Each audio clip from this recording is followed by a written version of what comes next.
What's up everyone? In today's video we're going to go over a very interesting crossover that was set to happen sometime around the mid to late 60s. A crossover that was going to pin Batman, the Dark Knight, against Godzilla, King of the Monsters. A unique pair-up to say the least, but what was to come from the battle of these two icons? And what ultimately drove the project to the sunset of scrapped ideas? Well, in this video, that's what we're gonna find out. And boy, are we in for a very wacky type of story.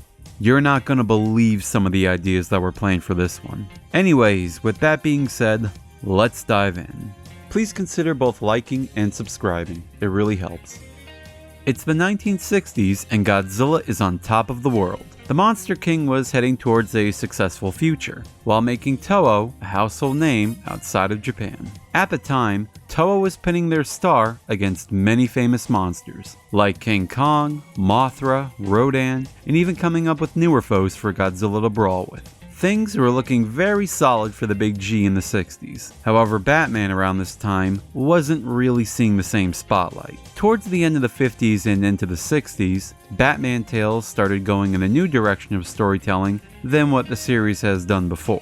Instead of Batman facing thugs and gangsters, he was now facing off against aliens, lab monsters, and weirdly even a rainbow creature. This era of Batman is considered to be one of the lowest points for the Caped Crusader, with the sales of the comics plummeting to what came before. Science fiction didn't seem to go well with Batman, and the fans were letting DC know just that. Shortly after the sci-fi era, Batman made a comeback in the comics, going back to basics as a crime fighter rather than an alien brawler. Around this time in 1966, ABC acquired the rights to Batman and gave us the TV show starring Adam West and Burt Ward. The program also revised new interest in the series as well, though the show took a different approach than what was going on in the comics, giving the series a more lighthearted, campy vibe. This approach was made by the executive producer of the show, William Dozier. Dozier had never read a single Batman story at that point. Hell, he never read a comic in general until he was tasked to work on the show.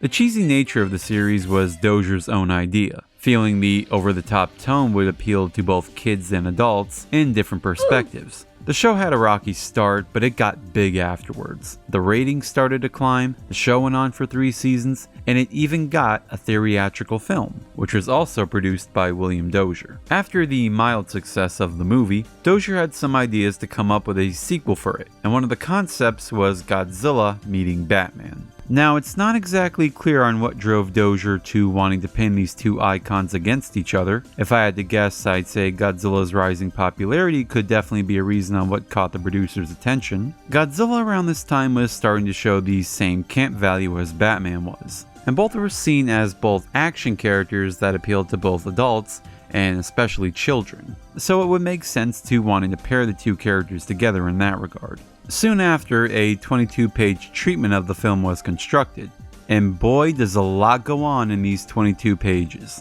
The story begins with Commissioner Gordon and his daughter Barbara relaxing on a cruise ship heading towards Japan, meeting up with a college friend of Barbara's. Unfortunate for them, an unexpected tidal wave cuts the trip short and flips over the vessel.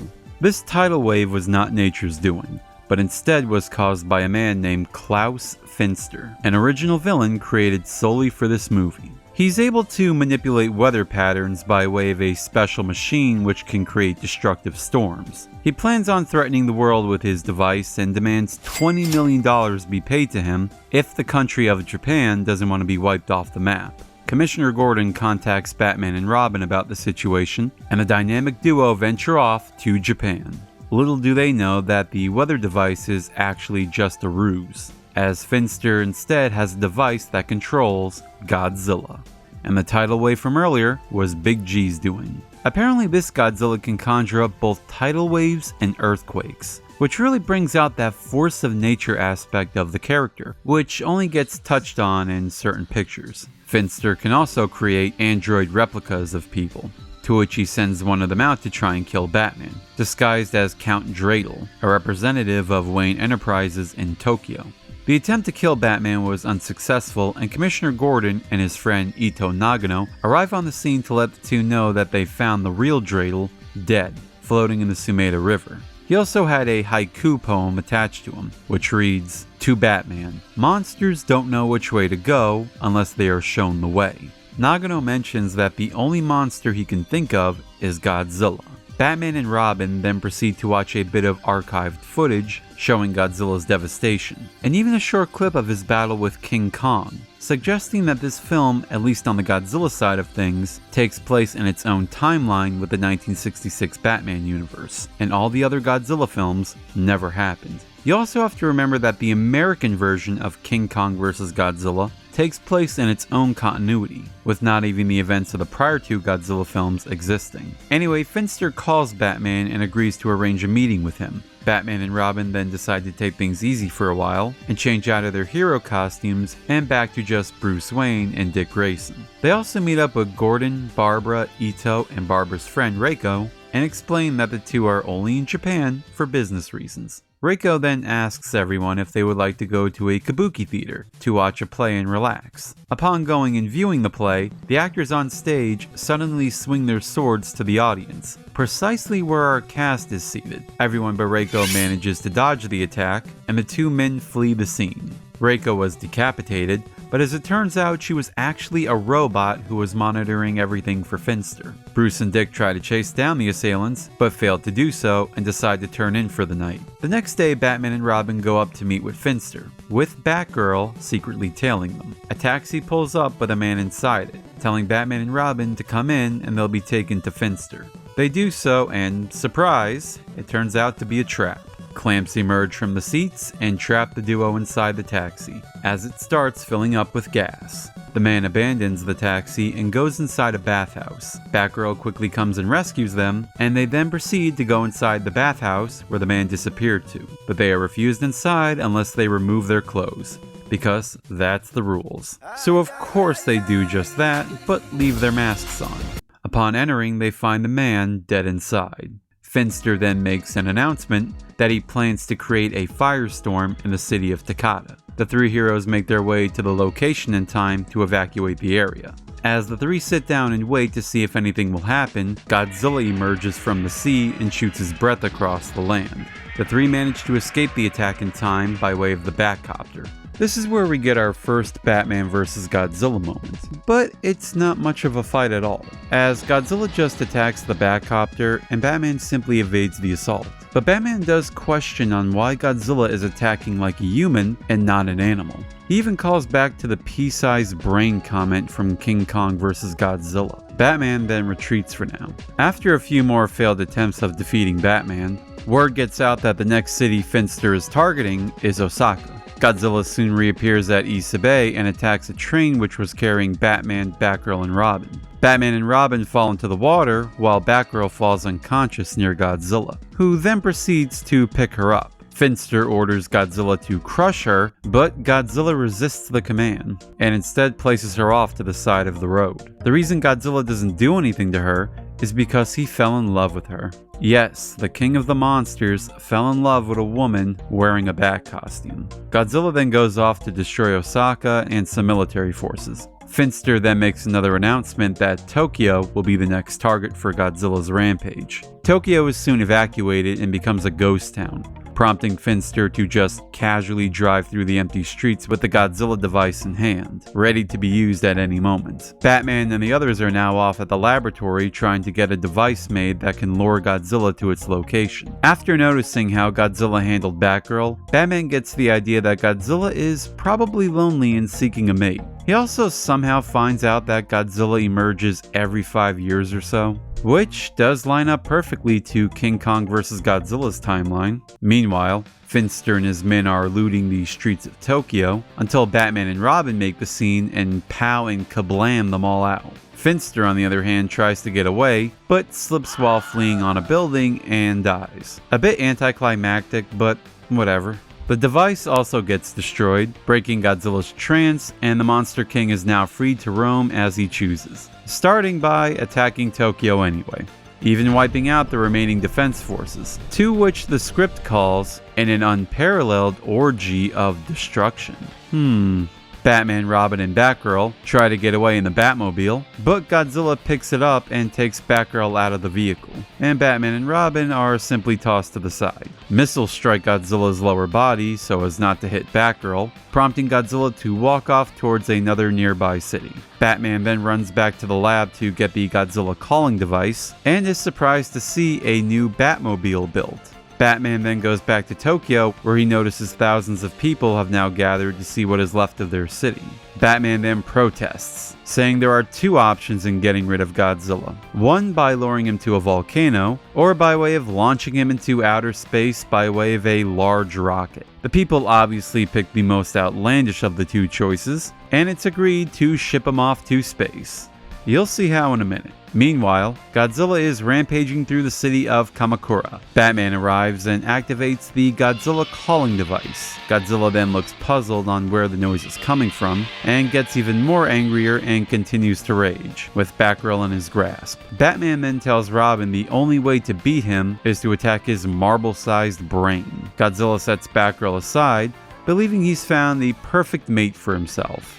If only he knew where the call was coming from. He eventually does find the machine that was giving the call, simply placed on the ground with no one in sight. Batman had set the machine off to the side so he can get a chance to latch onto Godzilla's tail while he was distracted by the mating call. Godzilla gets even angrier once he realizes he's been tricked, and Batman holds on for dear life as Godzilla goes wild. Batman uses his bat rope to latch onto Godzilla's head and sets an explosive charge around the back of Godzilla's head. The bomb goes off and Godzilla goes down. He's not dead, but simply passed out for the time being. Godzilla is then taken to the rocket, or should I say the rocket is taken to him. Once he's inside, he begins to wake up. The rocket is launched and there's a bit of tension whether it can actually lift Godzilla off the ground. It does indeed do just that, and Godzilla is launched into outer space, never to be seen again. The movie then ends with Batman and Robin being the guests of honor at a baseball game.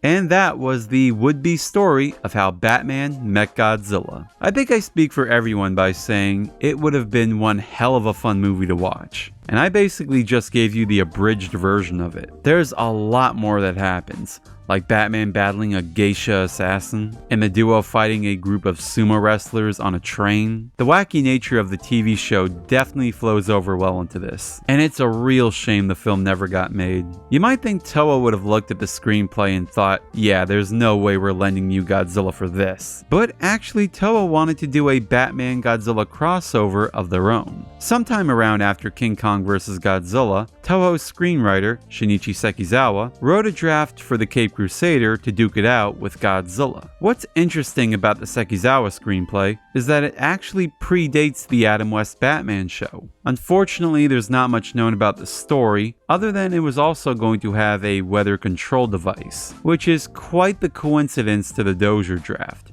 Or maybe not. Maybe Toho sparked a bit more interest in the project once the Batman TV show started airing, getting in contact with Dozier, who may have also thought high in the idea, reworked the screenplay, and voila, you get the story I just told you.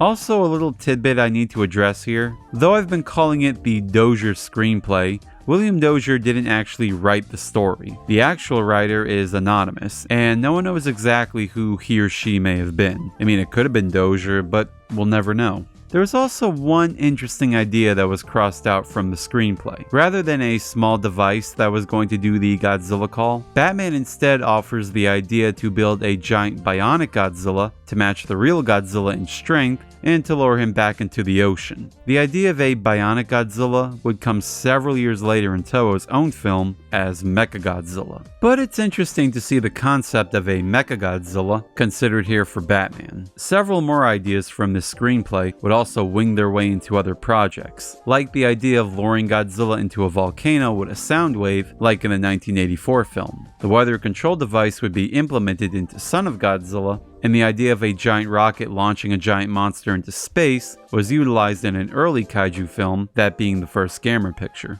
So I guess the final and big question is, why exactly this movie never came to be? If both Toho and Dozier were interested in the project, Shouldn't it have been made? While there's never been any given reason as to why the picture never got put into production, we can at least speculate as to why it never came to be. And I think the answer is quite obvious when you take this in. So the first Batman movie did okay at the box office, just barely scraping by to break even. So now here comes another movie involving Godzilla, which was going to be even more expensive given it would be a very effects heavy movie. And of course they were going to have to buy the rights to Godzilla and even King Kong if they were to keep that little moment in the story. So yeah, the movie was just too big for its own good. There just wasn't enough faith in the project. Also around this time, the ratings on the Batman show were starting to drop badly, so it made little sense to even think to do another film. Even if Toho took the wheel to drive the project home themselves, they'd probably run into an odd boulder. It's one thing to get King Kong to fight Godzilla, but it's a whole nother thing to get Batman to do so. Given Batman is just the size of a normal person, Toho would have had to have done a lot of blue screening and make lots of little Batman dolls for Godzilla to interact with. The effects work Toho is really not best known for. But what do you all think? If a Batman vs. Godzilla movie ever got made, would you want it to be a silly, wacky-filled adventure? Or would you prefer a more darker, serious tone for the picture? I'd like to hear your ideas in the comments below. And on that, thanks for watching, and I'll see you next time. Good thinking, Robin. Oh, it's you, Batman. 映画の教訓が今ファミコンで蘇る。悪の支配者ジョーカーの手からゴッサムシティを救え。ファミコン版バットマン世界に先駆け君のもとへ。トランスコプト